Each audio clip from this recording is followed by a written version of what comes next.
À la base, j'ai vraiment zéro connaissance en bricolage. C'est même un peu la blague dans la famille, c'est Julien, il est intellectuel, il est pas manuel. Et donc quand je leur ai annoncé que je voulais construire moi-même une maison, et en plus une maison un peu chelou avec des conteneurs maritimes, ça a fait peur à tout le monde, ça les a fait rire. Mais finalement, ils m'ont aidé dans ce projet et aujourd'hui, c'est réalisé, quoi.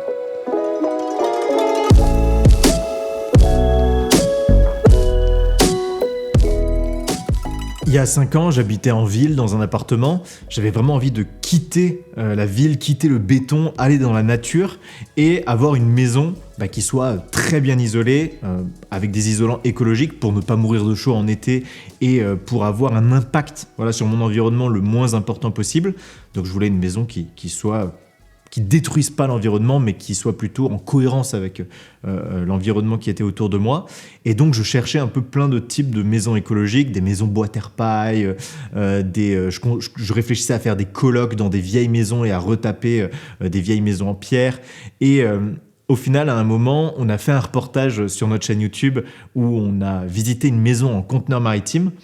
Et ça m'a tout de suite plu parce que tu avais le côté réutiliser un conteneur maritime qui avait déjà vécu 15 ans sur les océans. Ensuite, on pouvait l'isoler avec de la laine de bois, avec des isolants écologiques. C'était assez simple à faire. Le reportage qu'on avait fait, c'était chez Bruno qui était informaticien. Donc pareil, il n'avait pas de connaissances en bricolage. Je me suis dit, si lui il a réussi, moi aussi je peux le réussir. Et sa maison avait coûté 50 000 €. Et je me suis dit, moi si je fais exactement la même maison, ça me coûtera peut-être 50 000 € aussi. Et donc ce serait une maison écologique, économique, que je pourrais construire sans avoir de connaissances. Donc ça m'a convaincu, je me suis auto-influencé avec cette vidéo et je me suis lancé très peu de temps après dans le projet de ma maison en conteneur maritime.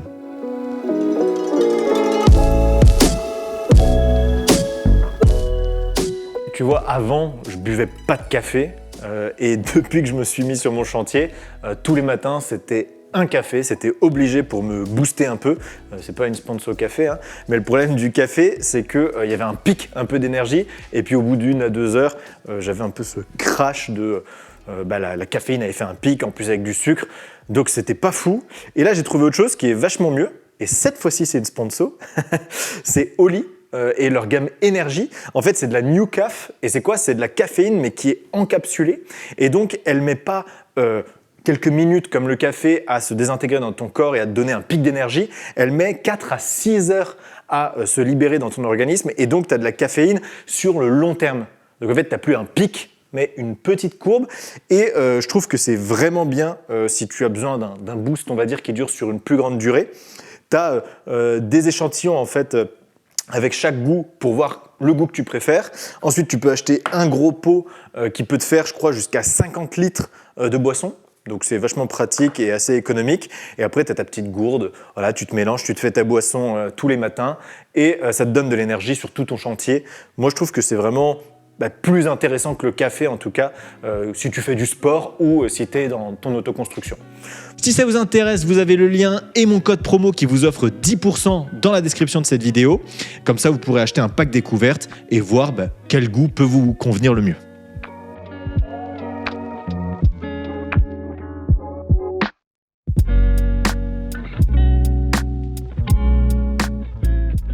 Là, on est sur 4 conteneurs, donc j'ai à peu près 112, 116 mètres carrés dans la maison. Et ça m'a coûté 90 000 € de A à Z, des fondations jusqu'aux finitions. Mais j'ai tout fait moi-même. C'est pour ça que ça n'a pas coûté cher aussi.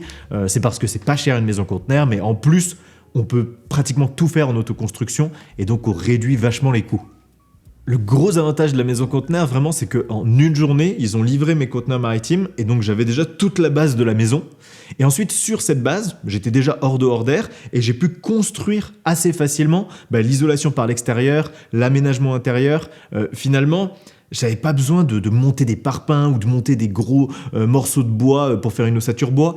J'avais ma structure sans faire aucun effort parce que la grue est arrivée et m'a posé mes conteneurs en une demi-journée, quoi. Il y a deux types de conteneurs, en fait, des petits de 6 mètres et des grands de 12 mètres. Et celui qu'on trouve le plus en occasion, c'est celui de 12 mètres. Donc c'est vraiment celui-là qu'il faut acheter quand on fait de la maison.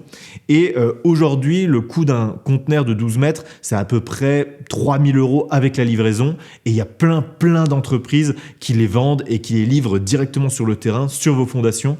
Donc c'est vraiment très facile d'avoir des conteneurs aujourd'hui. Mais il faut faire attention parce que le prix évolue énormément. Moi, à l'époque, mes conteneurs m'avaient coûté 5 000 € chacun avec la livraison. Aujourd'hui, ça a baissé un peu, on est autour de 3 000, mais demain, les prix peuvent varier. Donc, il faut essayer de regarder les prix sur plusieurs semaines, plusieurs mois, demander conseil à l'entreprise qui vend les conteneurs pour leur dire est-ce que là, on est plutôt sur une période où les prix sont hauts, où les prix sont bas, et pas hésiter à attendre, acheter au bon moment. Ça peut nous faire économiser des milliers d'euros. Il faut acheter des conteneurs maritimes d'occasion parce qu'en fait, ils sont encore structurellement intacts et étanches. Donc, ça nous suffit largement. De toute façon, on va les isoler, on va les repeindre, on va les bichonner, on va les chauffer. Donc, ils auront une durée de vie infinie. Donc, ça sert à rien de prendre du neuf. Déjà, ça perd le côté écologique parce qu'on veut réutiliser un déchet. Donc, si on prend du neuf, on perd ça. Ça coûte beaucoup plus cher en neuf. Vraiment, ça n'a aucun intérêt. Faites autre chose si vous voulez acheter des conteneurs neufs.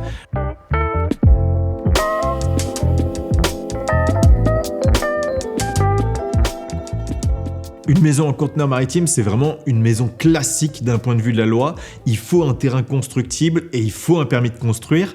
Et l'astuce, parce que les mairies ont un peu peur, on va dire, des maisons en conteneur maritime, c'est une maison atypique, ça fait peur.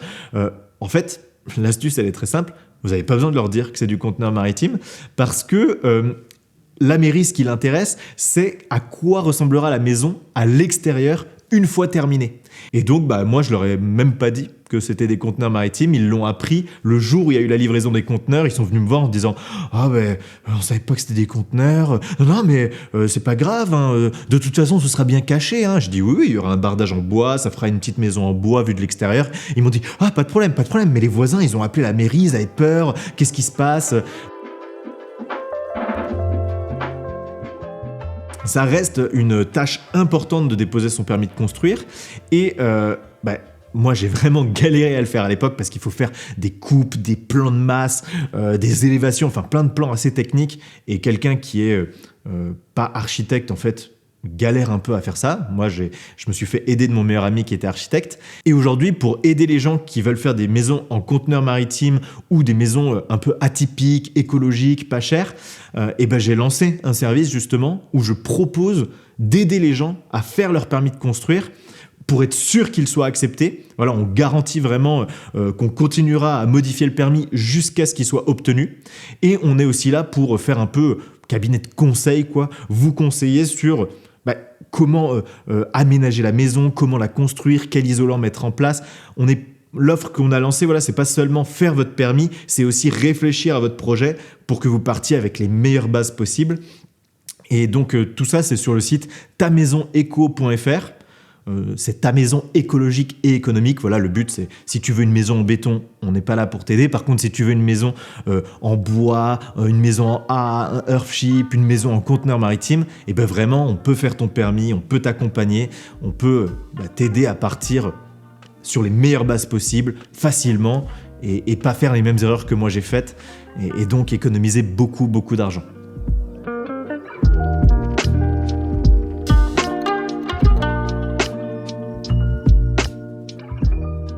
Je le disais tout à l'heure, mais le gros avantage d'une maison en conteneur maritime, c'est que ça se construit assez vite parce qu'en fait, en une journée, moi j'ai mis mes technopieux, mes fondations. En une demi-journée, j'ai eu mes conteneurs maritimes. Donc finalement, en 2 jours, j'avais toute ma structure hors dehors d'air. Et après, ça m'a pris 1 an et demi pour finir toute l'isolation, le bardage, l'aménagement et habiter dedans. Aujourd'hui, j'ai pas tout fini, il reste des finitions. Mais disons que ça m'a pris 1 an et demi de chantier. À prendre en compte que j'habitais quand même à 40 minutes du chantier, donc je perdais 1 heure et demie par jour à peu près de temps de trajet, et je bossais que la moitié de la semaine. Du lundi au mercredi, j'étais sur le chantier. Jeudi, vendredi, je filmais des tutoriels pour montrer aux gens, étape par étape, comment construire une maison conteneur. Donc ça me faisait perdre pas mal de temps, mais finalement c'est comme quelqu'un qui travaillerait, qui aurait un boulot à côté. Et les week-ends, j'ai jamais bossé sur mon chantier. L'objectif, c'était de me reposer Un chantier, c'est pas un sprint, c'est un marathon. C'était important d'avoir une vie sociale, d'avoir une vie tout court le week-end pour le lundi pouvoir repartir frais sur mon chantier et avancer sans faire d'erreur.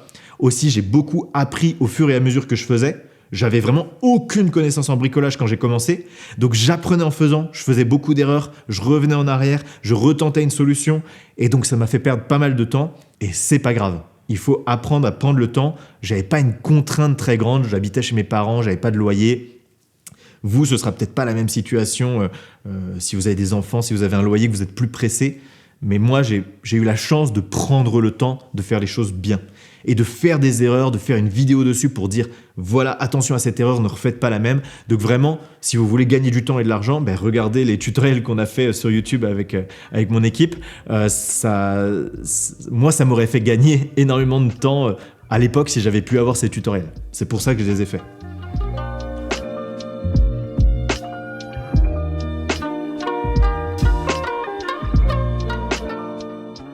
Moi, pour ma maison conteneur, j'ai décidé de garder les murs en conteneur apparent, mais on n'est pas obligé, on pourrait tout cacher avec du placo.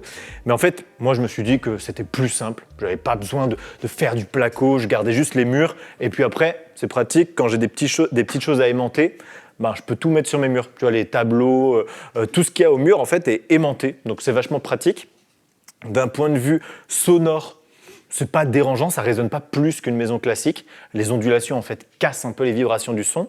Mais si c'était à refaire, je ferais quand même des murs en placo, par-dessus, en fait, le mur en conteneur, pour une seule et simple raison, c'est qu'en fait, les finitions sur du placo, c'est super simple. À Leroy Merlin, tu trouves tout ce qu'il faut pour faire des finitions sur placo. Par contre, des finitions sur une tôle ondulée, en plus cabossée parce qu'elle est d'occasion, très, très compliqué. Donc voilà, rien que pour les finitions et pour se faciliter le travail, après, je referai avec du placo et c'est ce que je conseille à tout le monde maintenant. Peut-être garder 1 ou 2 éléments en conteneur pour garder l'esthétique et l'esprit du conteneur, mais sinon, se faciliter la vie avec des choses normées et classiques. Je dis toujours que j'ai fait tout en autoconstruction. Alors, autoconstruction, ça ne veut pas dire solo construction. Déjà, les fondations et la livraison des conteneurs, c'est des professionnels qui s'en sont occupés. Et toute la suite du chantier, j'ai quand même eu souvent de l'aide d'amis, de la famille, mon frère qui a été souvent sur le chantier, mes collègues de boulot qui sont venus filmer et qui en même temps m'aidaient à monter des trucs. Donc heureusement, j'ai eu de l'aide, sinon j'aurais jamais fini cette maison.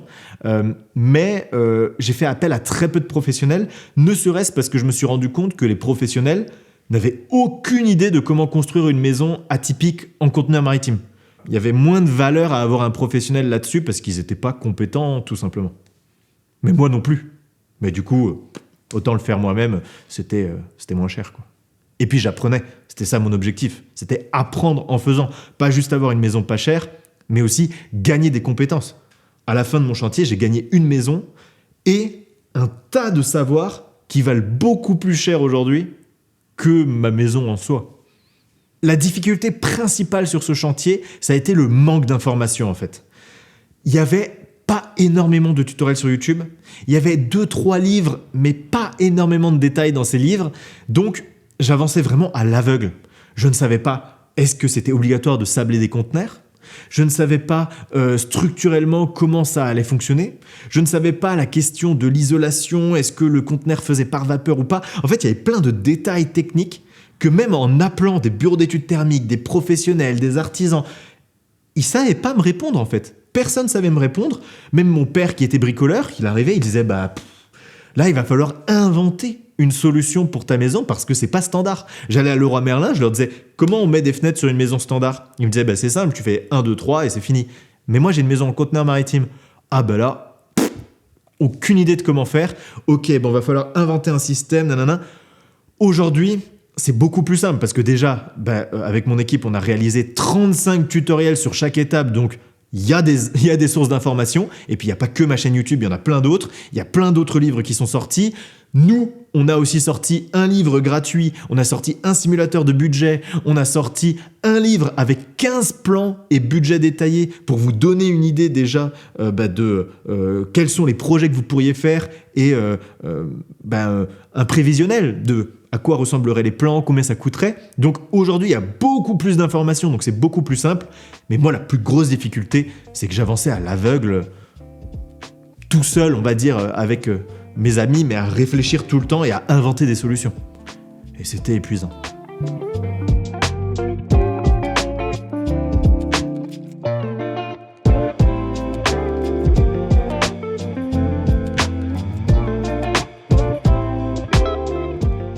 Un autre gros avantage des maisons conteneurs, c'est qu'en fait c'est une maison très légère. Les conteneurs ça pèse pas si lourd par rapport à une maison en béton, une maison même en bois, c'est très léger. Donc il n'y a pas besoin de grosses fondations. La plupart des gens qui ont des maisons conteneurs font des plots en béton. C'est pas cher, ça marche bien, c'est facile à faire, même en autoconstruction. Moi, je voulais pas utiliser de béton dans ma maison, donc j'ai trouvé une autre solution, encore plus rapide, encore moins chère et beaucoup plus écologique, c'est les technopieux. C'est des grosses vis en acier qu'on vient visser à 2 mètres dans le sol et qui peuvent supporter chacun, je sais plus, mais 2, 3 ou 4 tonnes. Et donc, c'était assez simple. En une demi-journée, Technopieux est venu visser ces grosses vis géantes dans mon sol. Et dès le lendemain, j'ai pu poser mes conteneurs maritimes dessus sans aucun problème. J'avais réservé mes conteneurs maritimes à peu près 1 mois à l'avance. On avait déterminé la date de livraison. Et donc, on a des camions qui sont arrivés avec des intervalles de 1 demi-heure chacun. Et à chaque fois, il y avait un camion qui se mettait sur la route. On avait une grue sur mon terrain. Et la grue prenait le conteneur, passait par-dessus les câbles électriques. Ça, c'était un petit peu compliqué. Il faut vérifier ces éléments avant quand même de se lancer dans un projet de maison conteneur parce que la livraison des conteneurs peut être un point déjà crucial, mais aussi des fois impossible sur certains terrains. Moi, ça allait. On a pu passer au-dessus des fils électriques, mais c'était tout juste. Et ensuite, on a posé les 4 conteneurs un après l'autre. On a essayé de les coller au maximum. Et là, j'avais toute ma structure qui était prête.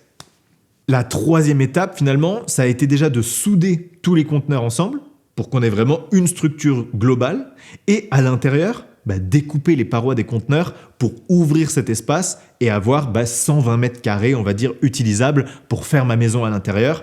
Bien évidemment, quand on découpe les conteneurs, que ce soit à l'intérieur ou à l'extérieur pour les menuiseries, il faut mettre des renforts métalliques. Une fois que j'avais ma structure en acier, j'ai recréé une structure en bois tout autour, avec des équerres soudés sur mes conteneurs.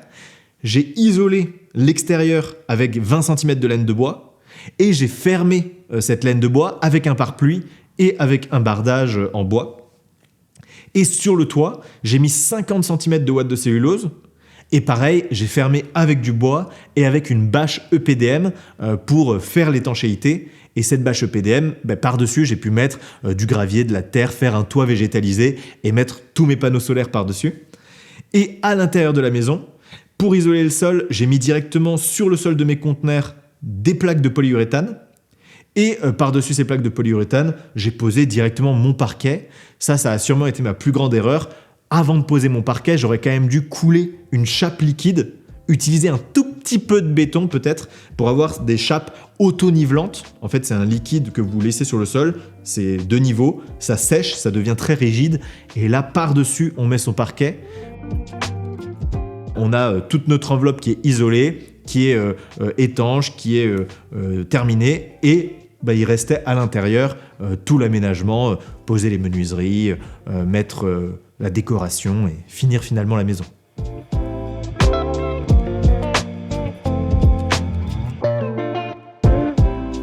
Si c'était à refaire, je referais pas un bardage en bois. Alors le bois c'est chouette, c'est écologique, c'est beau, mais le problème déjà c'est qu'il faut le traiter, donc il faut mettre un saturateur ou une lasure dessus. C'était une galère à faire et il faut le refaire tous les 5 à 10 ans pour bien nourrir le bois et pas qu'il grise. Et deuxième truc, dans le bardage bois, tu as des petits trous. Les nœuds en fait du bois naturel et donc le problème c'est que tu as plein de guêpes qui se sont mis dedans et ma maison en été c'est une ruche géante et donc c'est un petit peu un gros problème quand même. Aujourd'hui, je mettrais plutôt un bardage acier imitation bois. L'acier tiendra beaucoup plus longtemps, il n'y a pas besoin de traitement. Esthétiquement, c'est la même chose, les guêpes ne rentrent pas à l'intérieur et ça coûte le même prix. C'est un petit peu moins écologique, mais pour le coup, on y gagne beaucoup sur tous les autres points, donc je trouve ça assez intéressant quand même.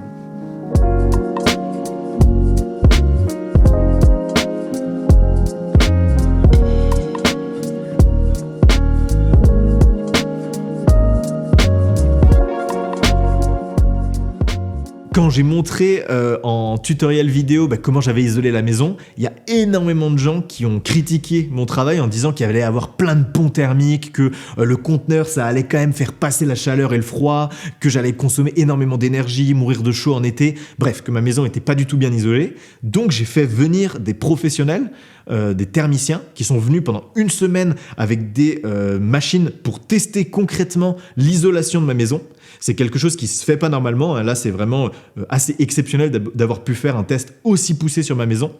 Et la conclusion en est que ma maison est DPE A, donc très bien isolée, mais qu'en plus, les tests empiriques ont révélé que je suis 13%, je crois que c'était même 14%, mieux isolé que ce que mon DPE A indique.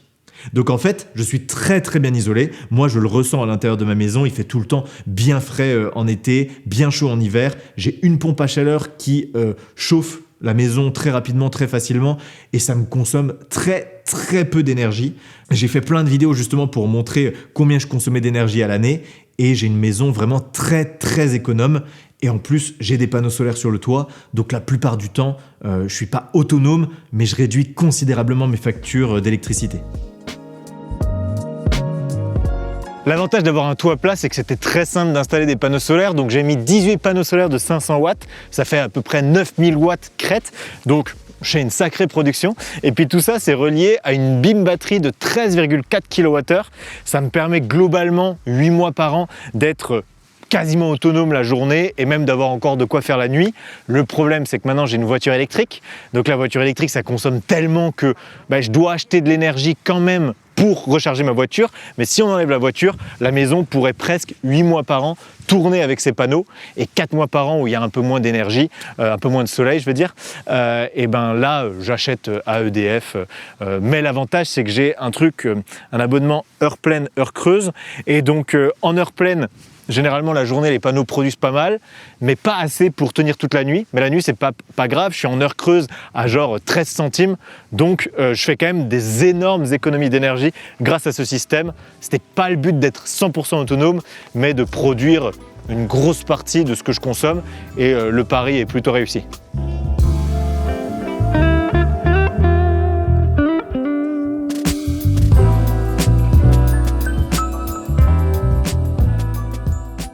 Aujourd'hui, si c'était à refaire, je referais sûrement pas une maison en conteneur maritime, pas parce que c'était pas un bon choix, mais parce que moi j'ai appris à faire en conteneur maritime, donc j'ai envie d'expérimenter d'autres choses. Mais aux gens qui ont envie de se lancer aujourd'hui dans ce genre de projet, je leur dis oui, c'est une super idée de faire une maison en conteneur maritime. Si c'est un projet qui vous parle, c'est pas le projet parfait, c'est pas la meilleure type de maison, il y en a pas de toute façon, mais si c'est un projet qui vous parle, c'est le meilleur type de maison pour vous en fait. Moi, ça m'a motivé à l'époque de me dire les conteneurs maritimes, c'est simple à construire parce que j'ai déjà la structure. Donc, ça a été le bon projet à faire pour moi. Une maison conteneur, c'est effectivement très bien isolé, c'est effectivement pas si compliqué à construire, c'est écologique, c'est une maison dans laquelle il fait bon vivre. Donc, si c'était à refaire, je pourrais refaire une maison en conteneur maritime, j'ai pas de problème. Je ferais sûrement beaucoup moins d'erreurs que ce que j'ai fait et je regarderai mes tutos voilà, pour ne pas faire les mêmes erreurs.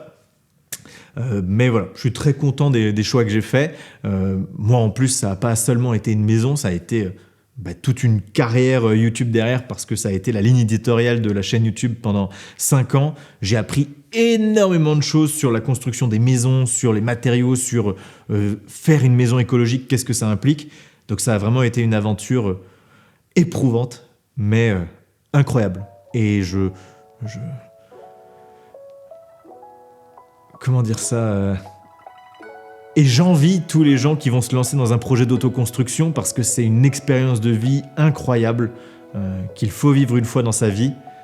Mais je sais pas quand on l'a fait une fois si on a envie de le faire une deuxième fois parce que c'est quand même très épuisant. C'est pour ça. Je vais attendre quelques années, d'oublier les mauvais souvenirs de la construction pour ne garder que les bons et me donner envie de me relancer dans une autoconstruction.